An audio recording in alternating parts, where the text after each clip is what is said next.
Good day and welcome to another week of A Week at the Plot. It's Tuesday. It's just coming up to 10 to 5. I've been at my desk much of today. I've also just sent off the next piece for a Guernsey gardener in London off to the Guernsey press, so I'm glad to have got that done. And it's been a really mixed day of weather today. I mean, when I started walking down here about 10 minutes ago, 15 minutes ago, it only takes me 5 minutes, but then you meet people on the way, you know. It was bright sunshine and really warm. And even though there's blue skies behind you with white clouds, there's heavy grey cloud over behind me. And we did actually have some thunder, some rumbling thunder earlier on today. It's been threatening to rain over the last couple of days. And overnight we did actually get quite a bit of rain. The forecast was saying that we'd have rain from 9 o'clock on Monday morning for a couple of hours. Then it moved to 10 o'clock, 11 o'clock, 12 o'clock. You know how it goes. And then we eventually got rain, I think around 6 o'clock. And then overnight we had quite a lot of heavy rain, which of course has done the plot an awful lot of good. With that, of course, comes the dilemma of any gardener or grower. In that, yes, it's fantastic to have the rain. We saw how dry the soil was, particularly in the Brassica bed, which I was working on last week. We want that rain to bring nutrients down from the sky and to just be lovely on our plots and to get in there and wet the soil so that everything can grow well. But then, of course, there's the other side of it, isn't it? The dilemma side of it. If we have lots of rain, that's going to bring the slugs and snails out. And will our beans still be standing when we get down to the plot the following day? And I must admit, when I woke up about 3 o'clock this morning and I could hear rain, I was sort of like, oh, I wonder if we're going to have a massacre on our hands, a bean massacre. Well, touch wood, the beans are looking absolutely fine, and germination across the board on our beans is looking really good as well. So I thought I'd just take you out there quickly and show you a few things of what's going on the plot. Mainly peas and beans, I think. We'll leave other things to another day. I'm also going to show you the beautiful flower, if I can get it, of the cinquefoil. I know I go on about how awful cinquefoil is, and it is awful, but the flower is just gorgeous. Look at that. That's the beautiful cinquefoil. Relation of the strawberry, as you can see from the leaf, and the flower is just gorgeous, but it's invasive.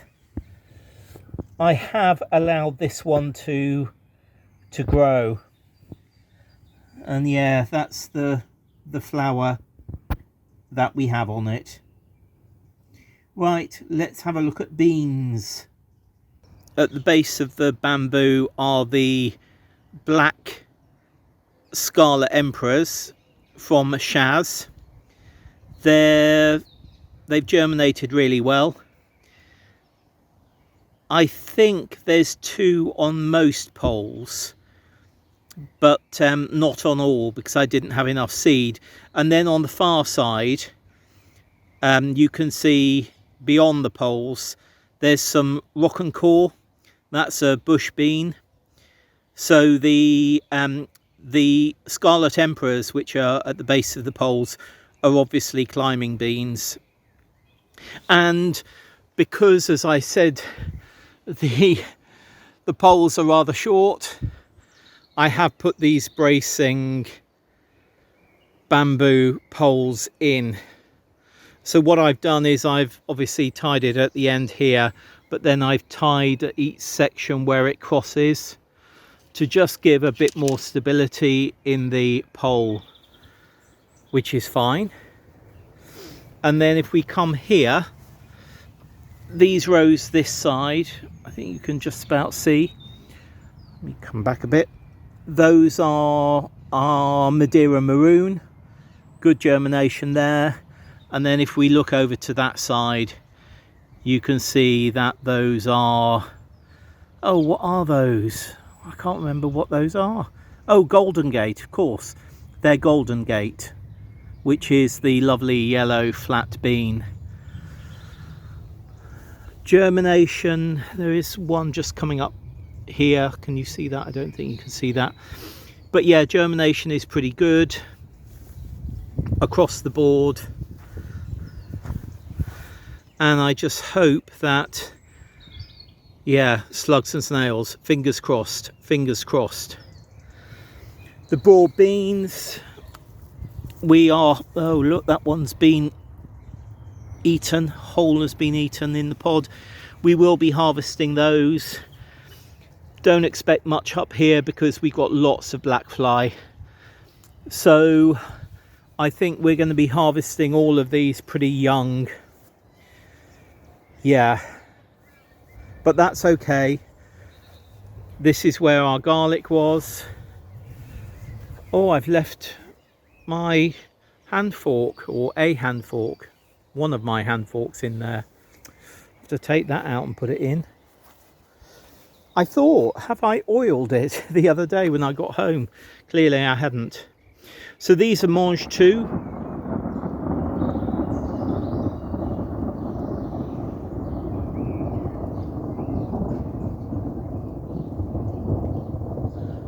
Not sure if you can hear that. That's a clap of thunder.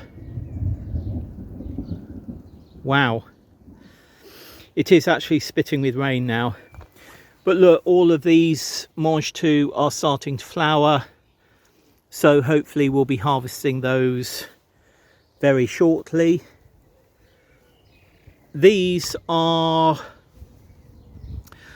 oh, I've forgotten. What are these? So over here we have the golden sweet. Then here we have Oregon sugar pod. Is that right? Yes, those are golden sweet. Or these golden sweet. I'm going to have to look back. But anyway, these are a bit behind the others. And then these are the gorgeous Train Driver Mountain Range. And hopefully you can see they have such gorgeous flowers on them. Pink, purple, mauve, just lovely. And all doing pretty well. So I don't use plastic netting, but I think I've still to master how I keep peas and mangetouts growing. This Heath Robinson that I've done with string, there's another round of thunder, that I've done with string is sort of not working. You can see they're all falling to one side. So I'll think about that another year. But that's okay. And then actually while we're here, let's just have a look at our Colleen new potatoes. They are flowering, or many of them are flowering. You can see maybe how it's sort of, these are lower here and then it sweeps up to the middle and at the back where the tubers were actually larger, the seed potatoes were larger. But look, such lovely flowers again, really are. Oh, and can you see in there, is that going to focus? No, there's a ladybird larvae just here. Yay! I'm not sure if you can hear, but there is the patter of rain now. So let's pop back in the shed. Well, as you can see, a real mixed bag of weather. It's still raining, but the sun is coming out again. And that's sort of how it's been all day, which is fine. I mean, it's May, you know, ne'er cast a clout till May is out. And that actually is the theme of my Guernsey Gardener in London article for this month, which hopefully will be in the Guernsey Press later this week, and then we'll be sharing it. So yes, I'm pleased with how the beans have germinated and how they're growing at the moment. Really pleased with that.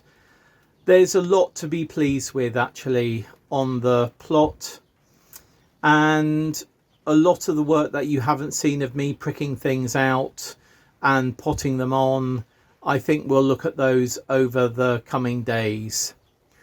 One thing that I do want to do though is have a close look at those broad beans, because if I can't see any more bean pods forming near the top, then I will think about taking them out. A little interruption there, but that was okay. Just chatting to somebody quite briefly who just wanted to ask me a question. As you can see, the sun has come out, and I am going to go back out and have a look at those broad beans. See you very soon. Bye. It is still raining though.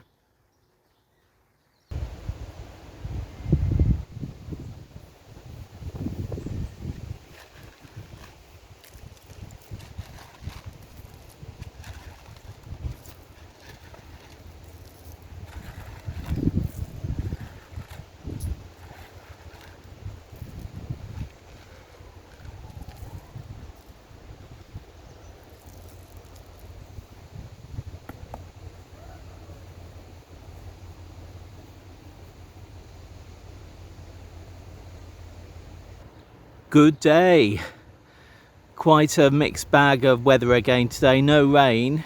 Some, well, it says that some is due, but whether we'll get it or not, I don't know. But really quite breezy in part.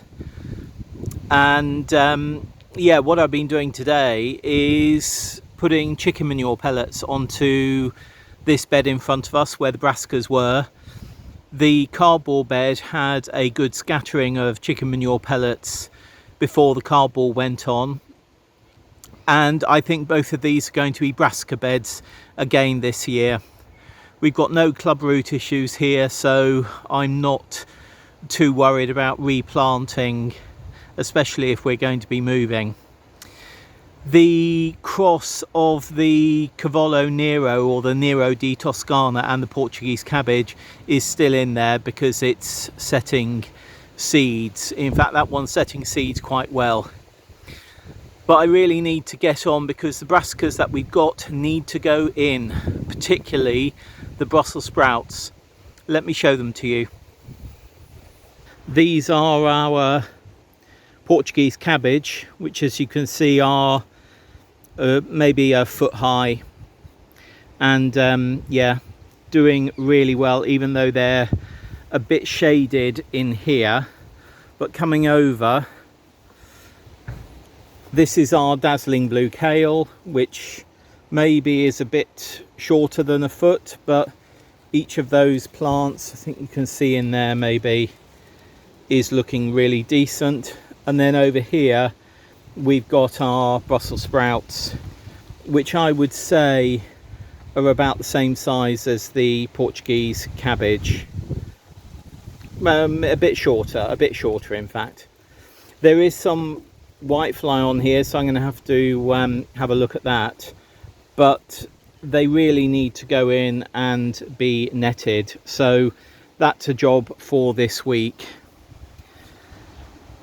And weeding, maybe more at the weekend. Yeah.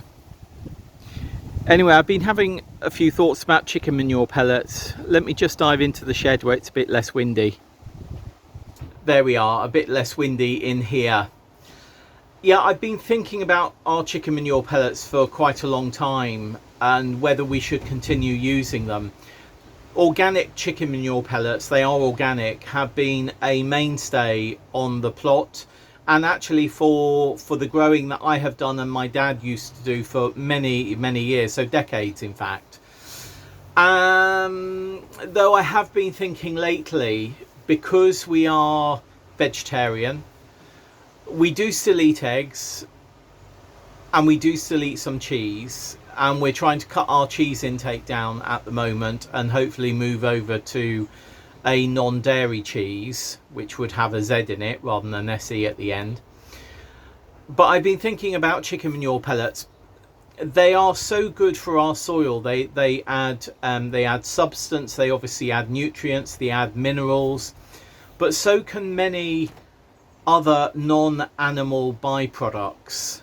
And I'm wondering whether we continue using chicken manure pellets. As I say, they're organic. We try and grow organically here. If I've got seeds left over, as I have in the fridge, which are not organic, I'm not going to throw those away. I'm going to use them. But all the seeds that we're growing now, or buying now rather, are organic. So as over the next sort of year or so, I think all of the seeds that we will be sowing will be organic. And there's a move, obviously, for a lot of people to go towards veganism, vegetarianism, eat less meat, all of that. And I'm just wondering whether it's time for us to start using other fertilizers on our plots for growing, rather than the organic chicken manure pellets. I haven't made a decision yet. It's something that I've been mulling for a couple of months. I don't know if I've said this. We've still got maybe 2.5 kilos of chicken manure pellets. So I'm not going to not use those. I will use them.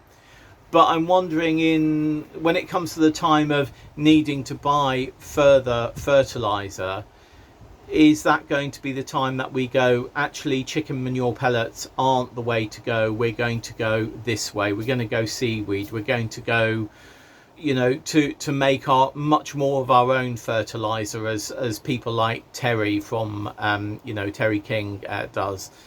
So yeah, I've been mulling that. It's not for any halo reasons or anything like that. It's simply because our lifestyle is very much without animal products and animal byproducts as the mainstay of our life. And if there's another way that we can grow without those animal byproducts, which of course chicken manure pellets are, then we should be considering them, because that's the way we're moving in our lives in terms of what we eat. And of course then comes the whole dilemma of, is well-rotted horse manure, is that, I mean, obviously it's an animal byproduct, but are those horses, are they being, farmed, or, cow manure? I mean, that, it's a completely different kettle of fish, cow manure, because of course much cow manure comes from the dairy industry and the meat industry, where well-rotted horse manure is slightly different. But is it still animals that are being used in a way that they shouldn't be used? Yeah, things to mull. But actually, all I'm thinking about is, shall we move away from organic chicken manure pellets to other vegetable and plant-based fertilizers? Don't know. We'll carry on mulling it. Anyway, I'm going to go now. See you again very soon.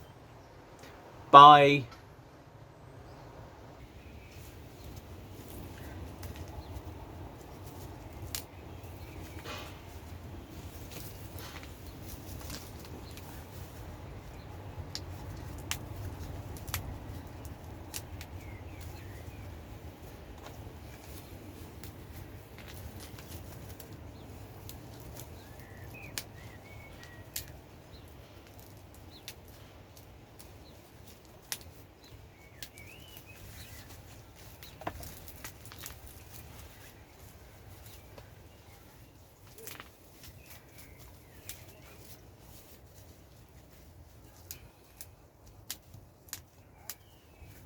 Good day. I wasn't going to do a video today, though as I started harvesting the carrots I thought, why not? So I've harvested the rest of the carrots. We'd had about half of this bed, and I harvested sort of down there. We've still got coriander in over there, but this one is beginning to bolt. It's beginning to go to seed. But yeah, I'm pretty pleased with the carrots. These are things that I've potted up, mother of thousands for the Hamwell Carnival. Garlic that I need to sort, I'll be taking that home to do tomorrow. But yeah, these are the carrots. And you know what? Pretty happy with this final harvest. I mean, look at that. That's a lot of carrots. Some are, you know, pretty dinky. None are huge. But I mean, that's a very decent one. Decent. That's one I've just put down. Decent. You know, I mean, there's a lot of decent carrots there. So I'm pretty pleased with that final harvest. And I've been cracking on and just sorting out some other beds because stuff needs to go in. So I'm going to leave it there for today, and I'll most probably see you down here on Sunday. See you soon. Bye. Now I'm going to go home and clean carrots. Good day. They do say pride comes before a fall, and my pride in my overwintered carrots can't really contain the disappointment with me not having taken the cover off these lettuce seedlings yesterday. I think I also overwatered them. Whether they'll come back, I doubt these will. Whether the outrageous lettuce, which I thought was Lobjoy's green, will come back, I don't know. And over here I've also lost a cucumber and 1, 2, 3, 4, 5, 6, 7, 8 tomatoes, potentially that one as well. Over here, these tomatoes are fine, and I'm going to leave them uncovered now. These were of the second pricking out. But what it has done is prioritised my thinking again. And with the brassicas that are in the grow house, they need to get in the ground just like the tomatoes. So I'm going to change things around. I'm going to put the tomatoes in these 2 beds, and I'm going to put the brassicas in those 2 beds. And all I'm doing today is getting on and weeding those beds in preparation. That's blown off since I've been here again. I don't know, it's a real mixed bag this year. So much grass. Our onions here, you'll remember, oh, there's a big plane going over.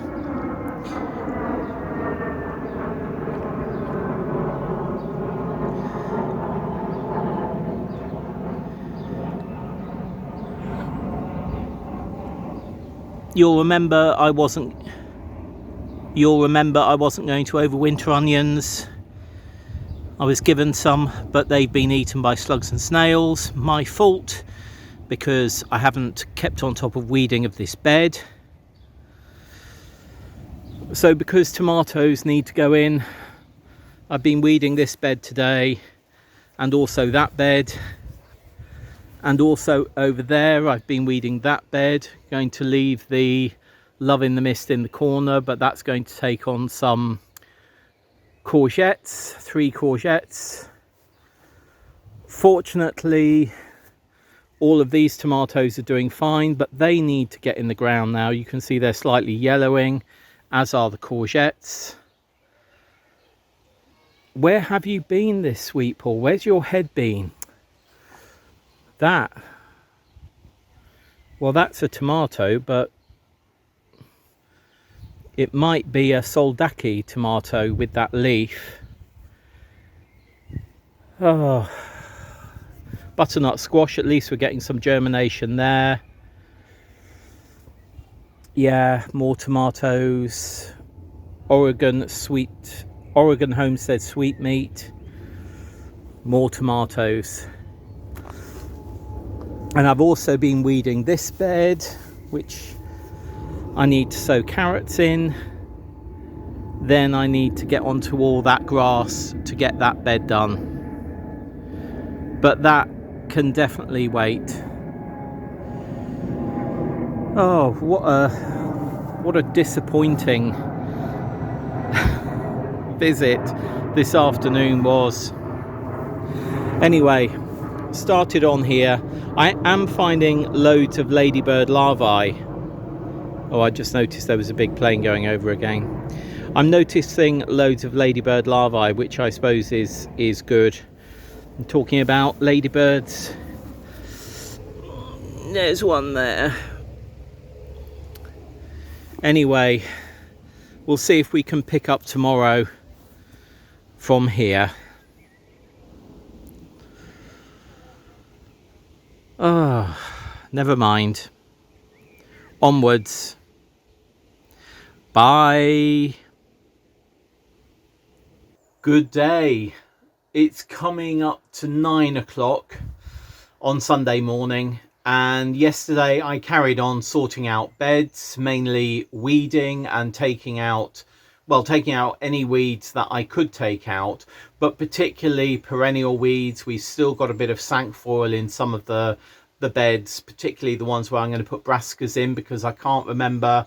That has been deeply forked, but not for a year, I don't think. So yeah, I was going in with my hand fork and taking as much of that deep cinquefoil root out as I could. Little bit of bindweed, but much more shallow rooted because of how we've managed the beds over the last couple of years. And I'm just going to crack on and plant out our tomatoes in the beds by the polytunnel. I'm going to plant out some courgettes in the sort of squarer bed by the polytunnel, and I'm going to put some brassicas into the bed where the garlic was and where the broad beans are. Those broad beans are so infested by blackfly now that the flowers that are developing and the pods that are developing where there is that blackfly infestation, they're not going to develop. So because I want to have a whole bed of brassicas there that I can just lay a mesh over, a fine mesh, I'm going to take those out. We'll harvest what we've got. We've got some really nice pods there. So I'm going to harvest what we've got, take the rest out, and in their place are going to go brassicas. What I will do though is I will leave the root in, because the root of the broad beans, in fact any beans, they develop nodules of nitrogen, and that nitrogen will be good for the brassicas that we're putting in. So instead of taking the roots out, I'm just going to cut them off at ground level and then plant the brassicas around them, if you see what I mean. Yeah, I think that makes sense. I will link to where we have a video where we have planted tomatoes before, and I will link to a video of where we have planted brassicas before as well. Both like being planted quite deep, so even though some of our tomato plants are, let's say, a foot high, they'll most probably only be about 5-6 inches above the ground once they're finished, once we planted them up. And the same with the brassicas. And with the brassicas, you really need to firm in well with knuckles. So I'll just give you those two bits of information in case you don't want to go back and look at another video. Anyway, I'm going to crack on now. The weather is, there's blue skies with lots of white cloud, and it's going from quite windy to very sunny, very mixed day. I might have to put another shirt on at some points because it's quite cool still when the sun isn't out. Anyway, yeah, Paul, crack on. I have to say I've got a rather massive sense of achievement of getting these brassicas in. Down the middle is Brussels sprouts, Groninger Brussels sprouts, and then either side alternating is Dazzling Blue Kale and Portuguese cabbage. They've all had a really good water. They had a really good water, 30 minutes gap, another really good water, an hour gap, and then another really good water. So I'm now just going to put some fleece over them and just just loosely. I'm just going to leave it loosely because I'm a bit tight on time at the moment. When I was taking out the broad beans, there was an awful lot of ladybirds, not surprisingly, on the broad beans. So I have put the chopped off broad beans here so that the ladybirds can escape. These are going to be going on to the compost heap, but I just wanted to, I wanted to let the ladybirds get away before I put them onto the compost heap at the back, where they could get away themselves, but this is a spare space at the moment, so here they sat. Let's have a look at the tomatoes. These are the tomatoes, Soldaki to right at the front, and then the rest are red oxheart, and then over there is black crim and a mixture. We will put more in, but they're going to be where the brassicas were on the bed next to where the brassicas now are. All of our tomatoes are now hardening off. These I've just brought out at the back. These are our Guernsey tomatoes. This is a mixture, and we've got some that have self-seeded in this compost, which we're just leaving. And we've also put in today 2 courgettes there. So yeah, quite happy with what I've done this morning. Well, what a mixed bag of weather and work and emotion there has been on the plot this week. From the joy of the germination of the beans, which are doing really well, and touch wood, are not being eaten at the moment. Fingers crossed, toes crossed, other things crossed. Then the disappointment with the lettuce yesterday and some of the tomatoes being frazzled. But I'm glad to have got those beds sorted to get the brassicas in, which I've done today, and the tomatoes that were ready to go in the ground. I put 2 in quite early because I don't know what variety they are, but I put them in. So we'll see whether they do. The others really do need to grow on a bit. And I was talking to my fellow plot neighbour here, and we were saying, this weather, this dipping of sort of cold again has really set things back once again. I mean, such an odd year, such an odd year. We say that every year. I know we say that every year, but this year sort of odder than most, I think. But anyway, yeah, pleased to have got the jobs done that I've got done. I'm going to cover the brassicas with net, as I said, before I go home. It's now 12:15, so that's 3 hours of solid work that I've been able to do, with maybe about 20 minutes of talking to people in between. So yeah, that's how long it's taken me this morning to get those 1, 2, 3, 4 beds planted up. Anyway, that's fine. That's fine. Yeah, that's fine. I feel exhausted now. So I'm going to go home, and I think we're going to have some cheese on toast. See you very soon. Bye.